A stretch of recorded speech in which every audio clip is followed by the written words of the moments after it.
Hello, I'm Andrew Tsao. In this episode of Backstory, we're going to see two trailers from short films made by local Seattle filmmakers. The first is a documentary about the people behind Heroes for the Homeless called Walking with Heroes. The other is a modern costume comedy about every teenager's worst nightmare called The Day My Parents Became Cool.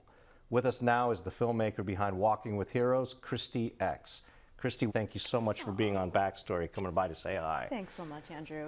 It's an honor and a privilege to be here. Well, thank you. Thank you. So give us first your background in terms of the subject matter. How did you get connected to Walking with Heroes? And then how did the idea, I've got to get what they do on film, come about? Well, that is an awesome question. I really appreciate that. I want to give you a little bit of history. Yeah. I experienced homelessness myself back in the late 80s as a teenager. Left home at 16 and now at 40. You know, I'm a documentary filmmaker, so you can imagine a lot has happened in between. Yeah. But at the root and heart and soul of what I do in social documentary filmmaking is to really provide a positive platform and a wide platform for the most underserved folks in our community. And certainly at the heart of this particular documentary is a nonprofit and really one of the few frontliners. And when I say that, I mean all volunteer, you know, nobody is paid. Right. You know, charity that will go out to Heroes for the Homeless will actually go out and do frontline grassroots work. So they're kind of the only ones that will do specific outreach for homeless folks, and not just the folks that you and I would see, you know, panhandling on the street, people living under bridges, people that wouldn't get services otherwise and would most likely die. So when you say frontline, you're really talking about going above and beyond, for example, providing a service out of an institution or a brick and mortar situation, but literally going to where these people are living their lives, immersing themselves in that life and sort of trying to figure out the best way, the best practices to help these people. Absolutely. I would call it activism. Yeah. I'm also a community activist. Yeah. I'm a single parent. I really believe that media is crucial right now at really kind of changing the landscape of our country.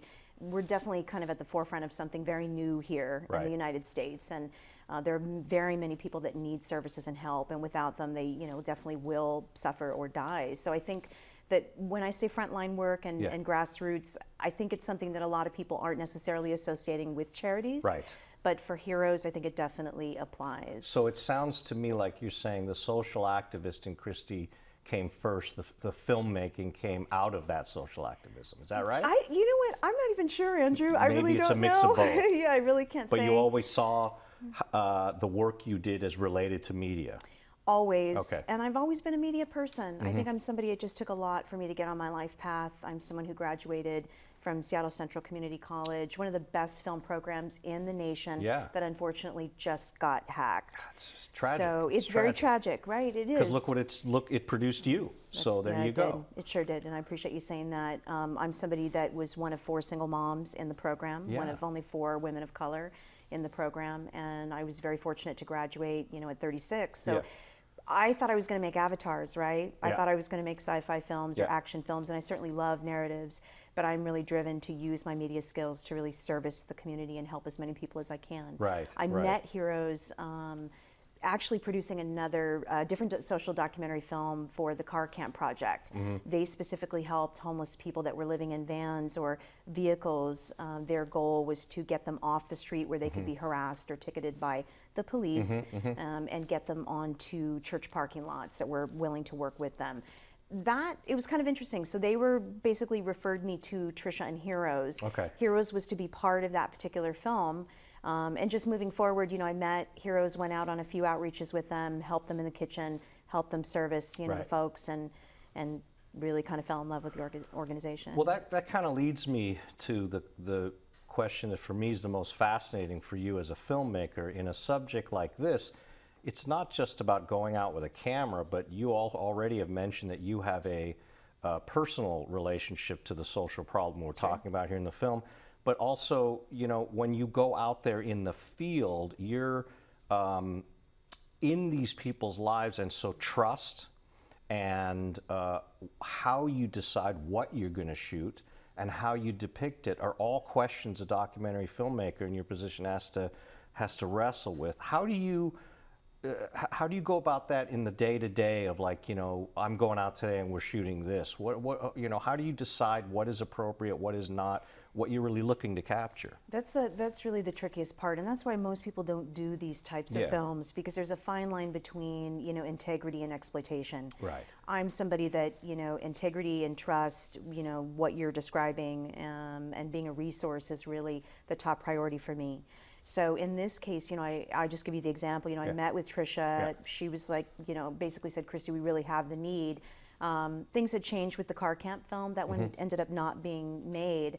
So when I went in that direction, I was able to meet with her, really get a grasp of what they needed. I also want to back up and say initially she said no to my meeting, which was pretty fabulous. Well, that was part of the whole, you know, how, even though I understand your background, you know, this is a very sensitive area. I mean, I don't know how some of these people are going to feel about this. I'm sure that was on her mind. Absolutely. And I think that taught me that I really don't want to work for folks unless they really are that protective of their clients. Yeah. So for me, it was really getting in depth, meeting with her, having several conversations, her being even willing to let me come.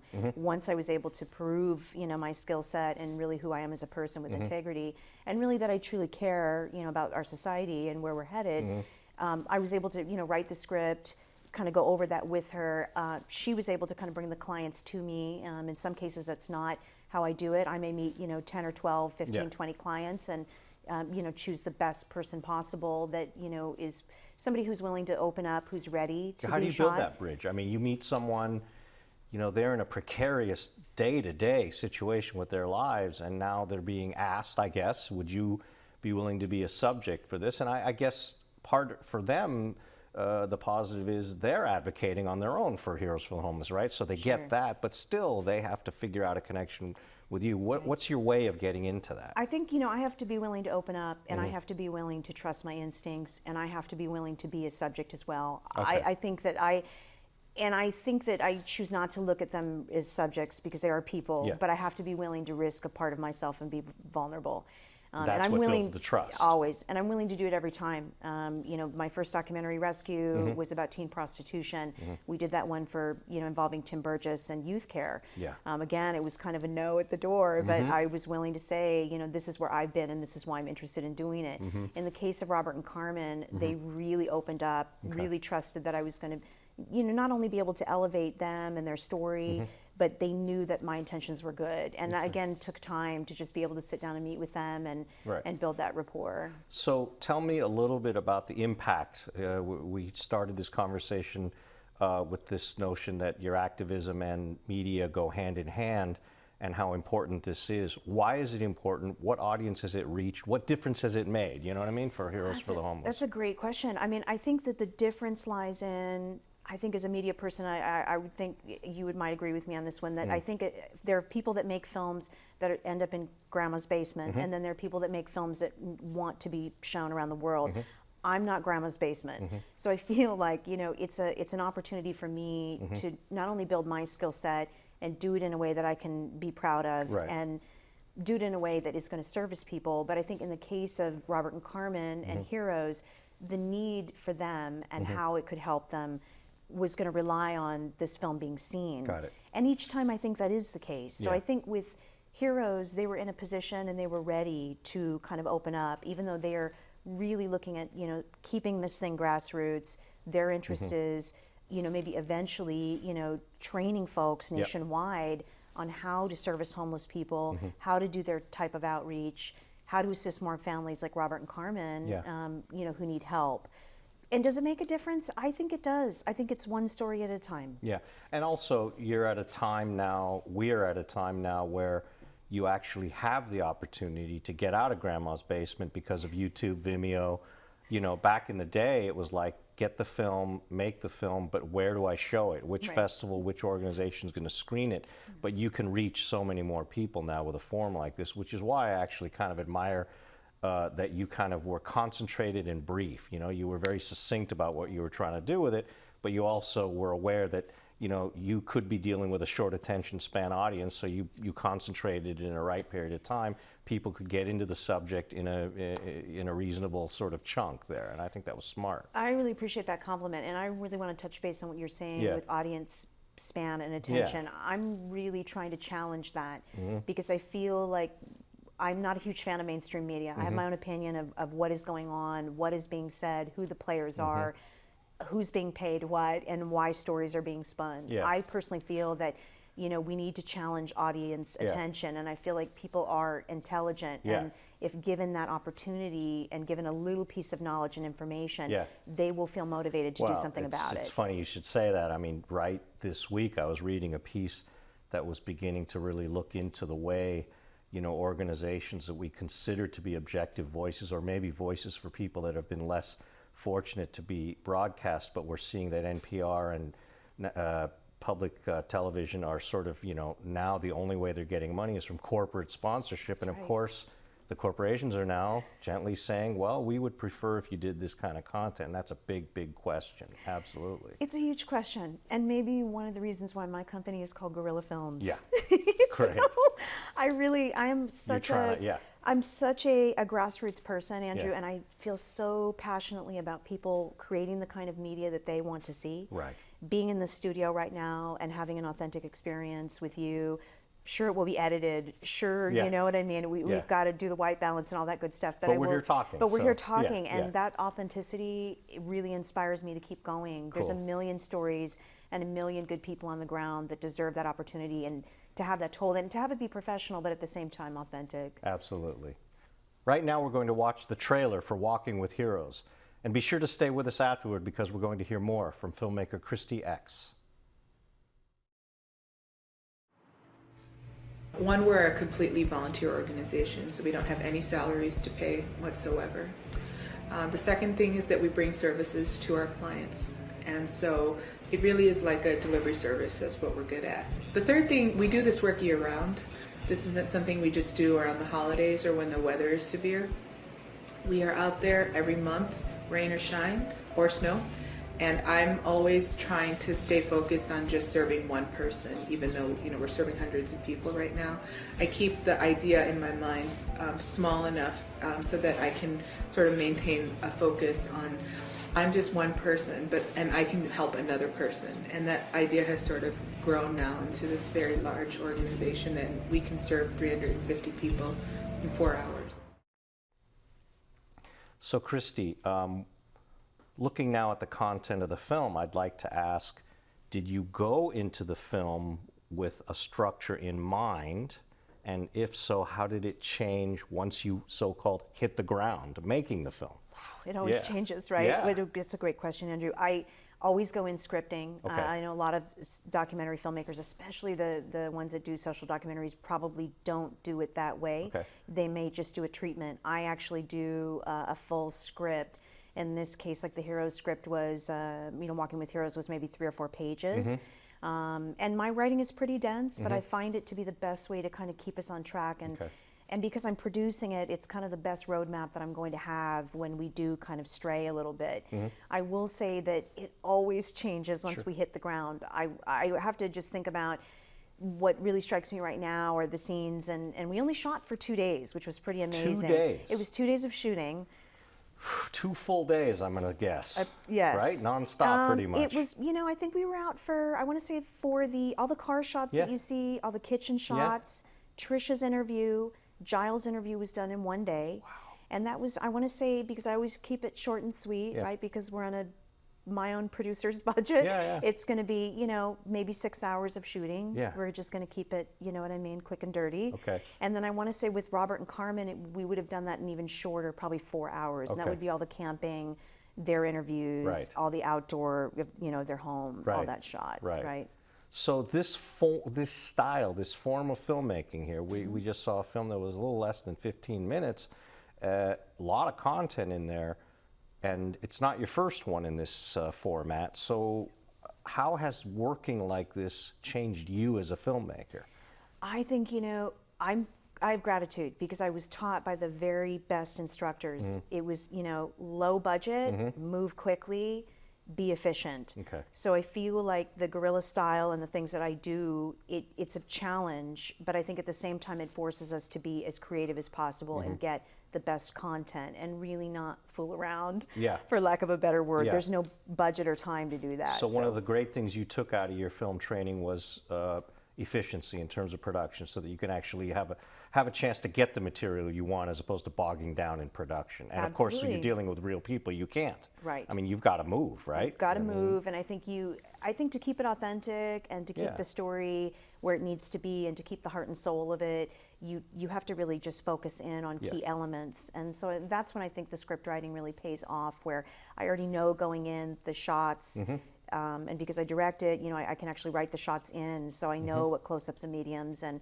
long shots, and kind of I can relay that to my DP. So how do you work with your editors then, once you get all the material in the room? And now it's, I mean, just give me an example. You shot 10, more than 10 hours. That's right. And so you have that much material, and now you're going to compress this down into 15 minutes. What's that process like? I generally will kind of, because I'm not an editor, and boy, I would give up all my skills to be an editor. I absolutely love editors very, very much. I don't have those skills, so God bless them, and I work with the very best. William Pierce is fantastic. So basically, I will kind of let him go ahead and we log and take all the files and whatnot, and I'm going to label. I'm going to pluck and pull those, kind of get them in a timeline, but really he and I kind of link up at a certain point, and he does 99%, 100% of all the fine-tuning of it. In this case, we brought in a great guy, Mike Stopskoff, and Mike was able to, basically do all the After Effects, because we do have After Effects in this one. And there's a lot of sound editing to do, yeah, right? there were 3 sound mixers total, right? So you're coordinating all this, but you're also keeping an eye on the ball in terms of what it has to be when it comes out. And in a way, I guess that kind of speaks to why having a script going in is so useful, because you've got a document that says, this is the story we're telling. Let's make sure we tell this story. That's right, and that's when I think the key components of meeting, with the client, in this case, Heroes for the Homeless, and Robert and Carmen, are my client as well. So I feel like it's crucial for me to go ahead and sit down and really go over what they were comfortable showing, what they weren't. I just give you one, I think, important example that, SPD will regularly roll through these campsites, anywhere where somebody is deemed illegal, which I don't like to use that term, illegally squatting or living and being homeless. They will regularly put up 72-hour eviction notices on physical tents to evict a homeless person, which is pretty ridiculous. That happened to Robert and Carmen during the process of making this film. So there was definitely, so you're really crossing the line there, because I don't imagine the authorities appreciate that being documented, right? Well, of course not. And then I have to be very conscientious and careful as to, not letting on to their exact location. Yeah. So Robert and Carmen, gave me free leeway and said, Christy, you can show whatever you want.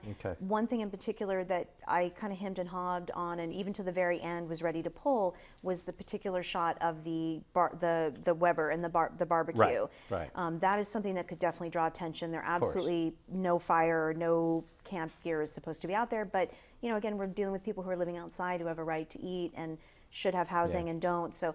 But Robert and Carmen were great, and they were like, Christy, just show it. And that's the reality. That's what they said. Yeah. So let me pose you this question. If I was to ask you today a subject matter that would be for your next film, what would it be? Well, I'm already shooting a couple films. Okay, so let's go over those then. So I'm shooting we're currently in post-production right now. We have one more interview to shoot, kind of a wrap-up interview, but we're about 80% post-production on a deportation film. So then this one, again, is really kind of hits on the pulse of what's going on. I've been very lucky that way, where I just kind of happened to meet folks and put myself out there enough and research enough and have my own individual interests and topics to kind of get on the pulse of what's going on right now. Because as some of our viewers might not know, there are a lot of people who are getting caught up in the sort of increased security and scrutiny in immigration, and just through paperwork or bureaucratic anomalies, are so-called non-desirable citizens getting deported. I'm thinking in particularly, some dear friends of mine are working on a project that has to do with some of the second and third generation Cambodian kids in Seattle who were born here in this country but are not documented, but because of certain issues are ending up potentially being sent back to a country they've never been to before in their lives. That happens every day. Yeah. Yeah. Okay, what about the second project? The second project is William and I are on about 18 or 19 months in on a feature film for Occupy Seattle. Okay. So Were you there documenting the whole experience? You know what? And I've actually participated. So Yeah. I'm somebody who is like Yeah. an activist, and Yeah. so I'm really kind of at the core of that right now. I think that we have I would say about another 6 months or so of shooting, and then we're starting to roll into post right now with that. So what we'll end up with is really kind of the people's story in their own words. I've been very fortunate to meet some of the core folks Yeah. in our local Yeah. when I say Occupy, I mean we've become many things right now, right? There are many subgroups and Sure. different folks doing different things. So I've been very, very lucky in being a part of that and that awareness. And so really it will be the people's story. Great, we're looking forward to that. you. Will this focus on the local Occupy movement, or will it link to the national, or the New York one, I should say? That's a really good question. Yeah. I'm really just focusing here on our Okay. community and the core activists that have really worked hard to bring things like deportation, you name it, racism, sexual assault, against women, and everything under the sun. I mean, what the core, group of people here that really are at the forefront, and unfortunately have also, we've taken a pretty serious beating with the federal government and SPD too. Of course, so, now you're a filmmaker with some pedigree, so probably when you show up now, the feeling's a little different, even if whether you're dealing with subjects like Occupy and the individuals involved, or with the authorities. Probably here she comes, and it's like, yeah, we know what this is all about. Well, I will say that, I always choose to look at the positive side of things, Yeah. and I'm really in it to help folks tell their story, and I'm really in it to shed light on all the issues that we are faced with right now in our nation. I'm definitely committed for the long haul. This will really kind of help to put in the scope of the Occupies and what we have done over the past maybe 2 years. Okay. By the time it is out, that's what we'll have. And I'm hopeful that other filmmakers will step up to finish, the next 20 or 50 years of it. But it is American history, so it means a lot. Well, thank you so much for being here with us, Christy. Thanks for having me. You bet. Now in the studio, we have Steve Edmundston. His short film called The Day My Parents Became Cool takes a brief look into every teenager's worst nightmare. Steve, thanks for being here. Welcome back to Backstory. Good to be back. Not with a feature this time, but with a short. And let's start our chat about this film off with me asking you what the heck a millennial is. Teenagers today and what that's all about. Well, I have teenagers. Actually, one is leaving teenage status. Okay.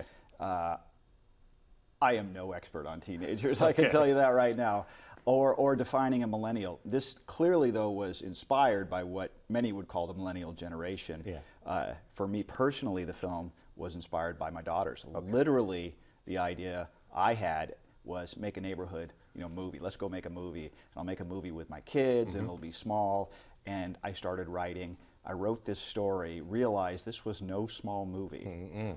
Put it in a shelf. Yeah. The proverbial drawer. A couple of years later, I had a very good acquaintance, a friend, who were soccer dads together. Okay. He happens to be the superintendent of the Highline School District. Uh-oh. And at one point he's asking me what I am working on, what I've got, and I said, I got a story that'll make you laugh because you work with high school kids and I think you'll like it. I sent him the script for The Day My Parents Became Cool. Yeah. And he just fell in love, and he said, would you do this film as an arts project for our students? Because if there's any way we could connect, and there's any way we could provide them that kind of experience. They're not getting it now in our public schools. Right. And he said, I'll give you whatever I can give you. Yeah. And at that point, as soon as he said it, I knew what I wanted. I wanted Highline High School. Yeah. Because classic, old, lovely, worn-out building that every teenage comedy needs. Oh, it's fantastic. That's what started it out.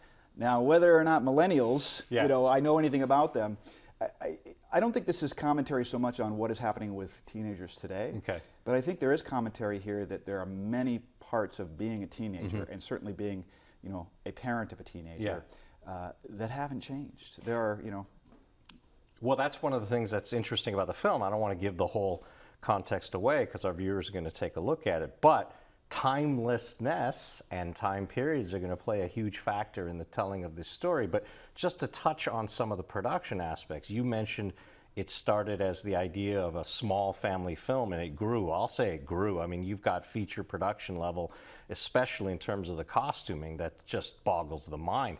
How do you marshal resources like that? I mean, it's so specific, it's so vast. That's what I was wondering as I was watching the film. Well, that's a classic question for the producer. Okay. In me, Yeah. This film does have, I think, production value far beyond its budget. A lot of that is then salesmanship. You know, can you lead the charge and bring a team together that shares a passion around a project that perhaps doesn't have the budget that justifies what you're asking? You know, how big is the ask? I think a lot of it also is really identifying what is critical for delivery of the story, and going ahead and putting all that up on the screen and making sure you can cut away anything that you don't need. Yeah. So we kind of did that. We went out and we were passionate about the project. We sold the project. We got some phenomenal creative support. I mean, Gerard Parr did all the costuming for us, and he's local. And he, as you will see, he nailed not just what's going on in high school today, but what was going on in high school in the 1970s and what was going on in high school in the 1950s, and that is extraordinary. And nailed it with great style and panache, I have to say. So in terms of getting everything up on the screen, what's the scale of this production? Take us through a little bit while we watch the film. Let us just have a little sense of who's behind the camera, who's running the show, how big a production did this become ultimately? Well, the best answer for that, to start off with, is we had really, really top-notch local professionals involved in the project. Having said that, bringing in that local professional crew, we reached out and got 150 high school and middle school students from 2 school districts, 7 high schools, 5 middle schools. Fantastic. And we went out to those programs. We went out to their drama programs. We went out to their arts departments, and we said, "Do you want to make a movie? And if you want to make a movie, you can be involved in any part of this production that you want. You want to see the script? You want to be on that committee? You want to scrub it? You want to update the dialogue? You're in. You want to be the assistant to the director? We'll make that work. You want the classic high school lawn cameo shot at the beginning of every high school comedy that you have to establish? You want to spend one day on a set? You can do that." So we let everybody who said yes have a role. So it was a big production. We had 150 high school students involved in this film. I got to add this. So now a guy like me, who's a writer, producer, I got to direct this film. A frightening thing to do, but it was less frightening because I had a cinematographer, TJ. Oh gosh, now I'm going to blank on TJ. This is the name game. That's okay. We'll come back to him. I'll come back to TJ. And Megan Griffiths was my first AD. And I've worked with Megan many times, and we all know what Megan's done with her career. Yeah, just so our viewers know, Megan Griffiths has emerged probably as one of the preeminent professional filmmakers in town, along with Lynn Shelton, and we're very, very proud to have them here in the Seattle film community. And the other thing I want to say about Megan and Lynn is, they're working on a level now in Hollywood that many people aspire to, but they still believe in the local community, and that's fantastic to hear. That she's ADing for you on your short film. So I'm surrounded by TJ Williams Jr., that's the name, and Megan Griffiths, my shooter and my first AD. That is a cocoon of safety, right? I mean, they are brilliant. So we bring that professionalism and that scope, and that's how we pulled it off. So how long is the shooting of this film? Because 4 days. Really? 4 days. So it was a very aggressive 4 days. 2 days inside and outside and crawling everywhere in that high school that we could go. And then 2 days all set in and outside the house. And as a writer, to pull off the scale, there's so much cheating going on. But that's one of the benefits of being the writer and the producer, the writer and the director. So because I'm writing to budget. You're adjusting to what you can do, and the producer's saying you can't do that, rewrite that, and that's you sitting there at a computer. That's me having that conversation with myself. Okay, and then you feed it to the director. Yes. So there's nobody. The creative meetings are fascinating. There's nobody to blame but me. Right. But the point of that, I think, is if as a writer I understand the demands of production, I can make some choices. There are creative choices, but I can solve problems on the page. Right. And I think that is a useful tool for any writer to start to develop. I encourage writers that I work with professionally, do some producing, get involved in the rest of the production, get out from behind the computer and get on a set and understand it. You will be a better writer for this business. Yeah, you're kind of talking about really understanding the form itself. I mean, it's one thing to be a creative person, and You know, you always want to let that creative voice fly, but it's another thing to know that your vision, your voice, and the story you're trying to tell can actually get on the screen. Right. And that's obviously something that a professional gets. So these high school kids get a glimpse into this process. They get to do all these jobs. Did you know when you first talked to this soccer dad that you were going to end up edifying the arts education of this many high school kids? No, the project grew and grew. And I don't know that I would recommend that as Okay. the proper path Yeah. for a project, but it grew organically. Yeah. And you know, in terms of building the project from the ground up, it was interesting to see that as we would roll out our PowerPoint and go talk to folks about the project, everyone said yes. What's in the PowerPoint? Give us a little glimpse. Give us a producing lesson. How do we go with our PowerPoint and pitch to get that kind of a response? I've got to go raise money, and I've Yeah. got to go to an arts commission. I've Okay. got to go to a city council. And so my PowerPoint usually introduces a slide on the project generally, to talk a little bit about my background, hopefully so I don't come across as crazy guy at the city council meeting, Yes. that I really know what I'm talking about. Yes.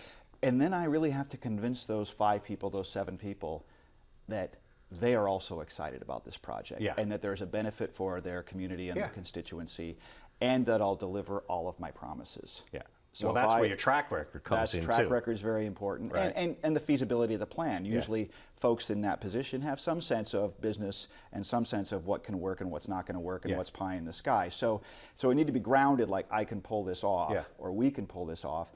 And then I think the reason they're saying yes is they shared a goal. Yeah. And the shared goal was, how can I provide an arts experience for these students? There you go. And that's what they didn't want to say no to. Right. They wanted to say yes to, and I gave them a yes that was feasible for them. Yeah. I didn't make an ask that was outside the realm of what they could say Absolutely. yes to.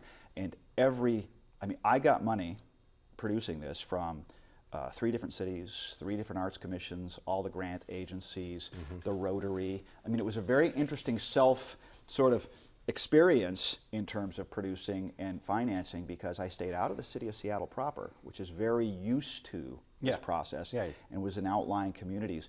I went to arts commissions in the cities of Federal Way and Des Moines and Burien. They had never been asked to support a film. You know, and I just have to say, I give a lot of credit to these folks for having the foresight to say, hey, our budgets are cut, we're all struggling, but we value what the arts do to the development of our children, and let's take a situation that looks like it's a win-win for everybody and running with it. That's fantastic. Yeah. Now let's have a look at the trailer for The Day My Parents Became Cool, and be sure to stay with us afterward, because we're going to talk a little more with filmmaker Steve Edmundston. We were just a couple of normal kids with normal parents in a normal neighborhood. It was also very normal. And then I saw them. 1, 2, 3, 4. I look good. I look good. You know how we do. Yeah, let's get with this. And it wasn't just Mr. Gardner. Hi, sweetie. Doesn't this look great? What are you doing? What do you mean? You're wearing a thong. That's crazy. It gets better. I swear to God, that's Principal Higgins and Mrs. Rinchcomb. It was all of them.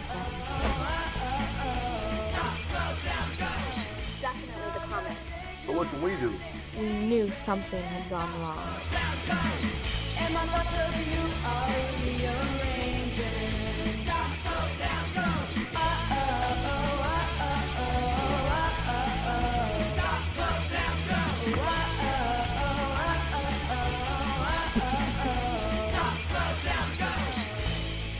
Mom, that's just gross.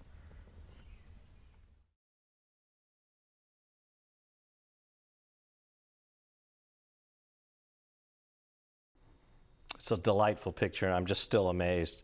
Few days, students like that, and again, the scope.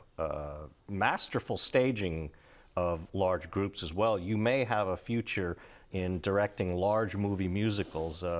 You know, as a matter of fact, Glee might be calling any day. Let's talk a little bit about short films, the renaissance of the short film. We were chatting about it a little bit before the show. YouTube, Vimeo, iPhone film festivals, this notion that distribution and platforms for projects like this have changed substantially in the last few years. You're in the business, you're a producer, and we were just chatting a little bit before about what that all means. What's your take on this new life shorts are getting? I find it personally incredibly exciting. I wish I was 21 and not 51, I'll be honest with you, because I think this is the best of times and the worst of times to be in the film business. And the worst of times, we all know, is the challenge of all the dropping technology costs and is wonderful, but nobody's figured out how to monetize all these forms of media that we're creating. And that's okay. That's okay, because we'll sort it out. It's the best of times because we can do all of these things that we could not do. 5 years ago, when this film was being shot and edited and distributed, we weren't thinking of, oh, we've got a social network site we're going to feed. 5 years ago, we were not thinking that this was going to be something that we could circulate through Facebook, or I mean, MySpace was out. I mean, they were out, but they weren't. They weren't organic to the process in the way they are now. So it was really film festival. It was still a fairly traditional approach, and maybe it could be something more than that. Now, you know, we can build an entire distribution plan and model around that short that comes out. And now, culturally, as viewers, we are all short film lovers. I really believe that. We don't know it necessarily. But we are. But we are. Our viewing habits have been changed so dramatically in the last 5 years. If you send me a link and say, watch it, I watch it. That is how we do it. And we love short film. Absolutely. And it's not only the brevity of the content, but also the fact that you can access it anywhere. You don't have to go to the theater or go to that place.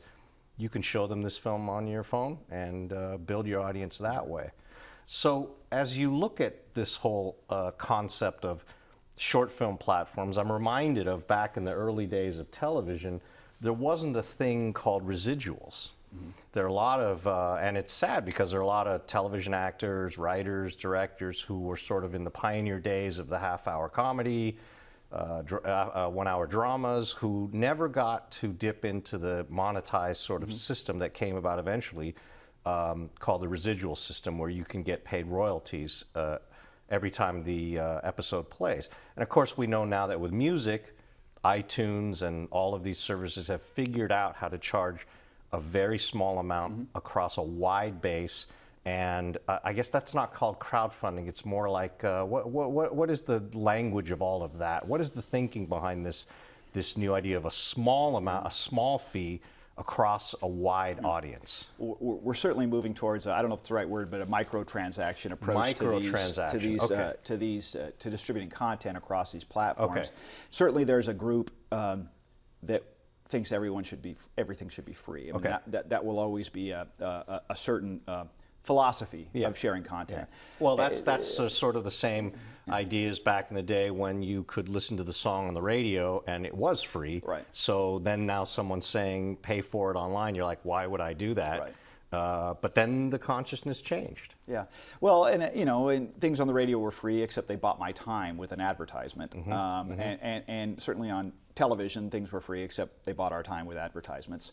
In this brave new world where I've already paid for my pipeline of internet, I've already paid for all that. I think there is a large and vocal group who will always be there, who thinks it should be free. I think at the other end of the spectrum, there's still sort of, let's call them the studio end of the spectrum, who is, you know, bemoaning that we don't have VHS tapes that they sold at $99 a copy, and it's going to end up somewhere in between, because it is a business. We need to promote these artists through a successful business model, and I think all of these competitors in the world of multi-platform distribution, we have a great local company, IndieFlix, who's one of them. All of these competitors, when one of them becomes truly the accepted and trusted filter, in a way that perhaps iTunes was with music, I think we will see a ready acceptance of paying 99 cents or 69 cents, or even less, for the download, because you can move a lot of content that way. And That's we have right. a big country. We have 300 million people Yeah. in this country alone. Well, yeah, and actually I mentioned crowdfunding, but in a way on the back end of the spectrum, that's also another phenomenon. No longer is it the only avenue for a filmmaker to go to one person with a big checkbook who sits there and says yay or nay to your film, but this notion of Kickstarter, Right, where you sure. can go out and publicly gather hundreds, even thousands of people to help make a project happen. It is a very, very exciting time. So for yourself as a filmmaker, what's next on the horizon? Well, I still do features. That's what I started out Yeah. working on. I've got a couple of, actually 2 feature films that are in post that Okay. are parts of a multiple volume set. We actually shot content for the Periphery Project Volume 1 and Volume 2. So there are 2 features out there. And they're the first projects that have been highly secretive. They relate to a government conspiracy, and it's been a lot of fun pulling them together, and we're just at the cusp of being able to sort of release that and have fun with it.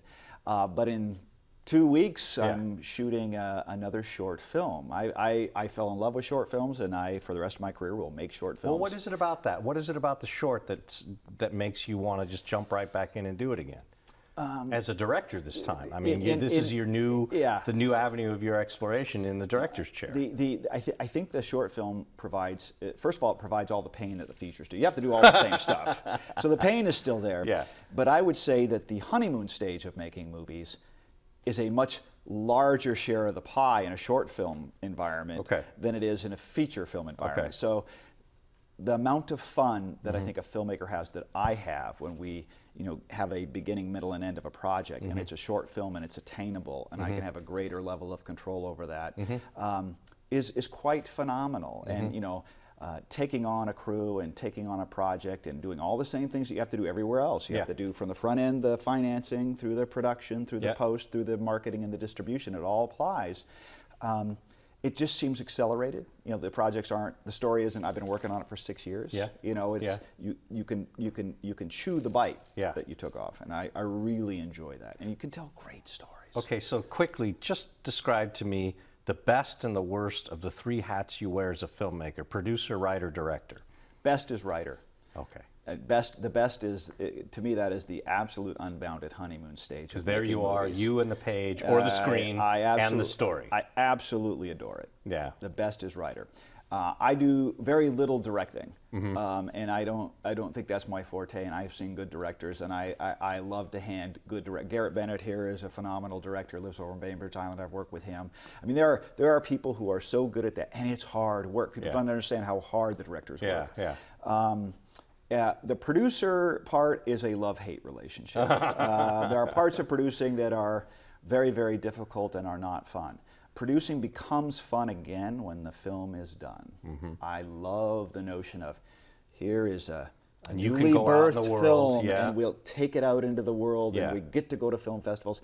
That becomes a wonderful part of producing again. Yeah. Well, we look forward to having you back and seeing what's going on with you next. And boy, when you say conspiracy, historical conspiracy, you got my interest. Thanks for being here, Steve. It's a great pleasure to have you. Thank you. And thank you for watching Backstory. I'm Andrew Tsao, and we'll see you again behind the scenes. So.